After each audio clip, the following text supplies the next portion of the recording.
বিশ্বের অন্যতম প্রধান ধনী রাষ্ট্র সৌদি আরবের পাশের দেশ ইয়েমেন, যা দীর্ঘদিন ধরে সংঘাত, অর্থনৈতিক সংকট এবং মানবিক দুর্দশার মধ্য দিয়ে যাচ্ছে। সেখানকার মানুষদের জন্য রমজান উদযাপন মধ্যপ্রাচ্যের অন্য মুসলিম রাষ্ট্রগুলোর থেকে অনেকটাই ভিন্ন ও করুণ। এই পবিত্র মাসে যেখানে সংযম, ধৈর্য এবং আত্মশুদ্ধির গুরুত্ব অপরিসীম, সেখানে ইয়েমেনিরা প্রতিদিন লড়াই করছে জীবনের মৌলিক চাহিদা মেটাতে। রমজান মাসে ইফতার ও সেহরিতে খাবার গ্রহণ করা একটি ধর্মীয় রীতি, কিন্তু ইয়েমেনে খাদ্য সংকটের কারণে অনেক পরিবার শুধুমাত্র খেজুর এবং পানির মতো সহজলভ্য জিনিস দিয়েই রোজা পালনে বাধ্য হচ্ছে।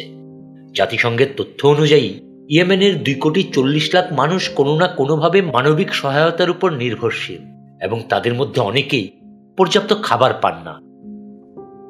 খাদ্য সংকটের কারণে অনেক পরিবারকে ইফতার ও সেহরির সময় অল্প পরিমাণে খাবার দিয়ে দিন কাটাতে হয়।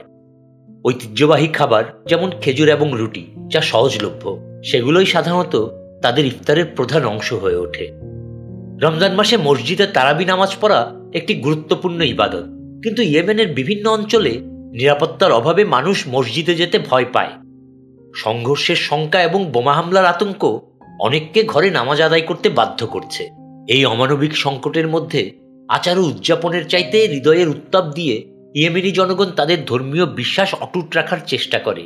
ইফতারের পর পরিবারগুলো একত্রিত হয়ে কোরআন তিলাওয়াত করে এবং দোয়া করে যাতে তাদের দেশ যুদ্ধ ও সংকট থেকে মুক্তি পায় একদিন।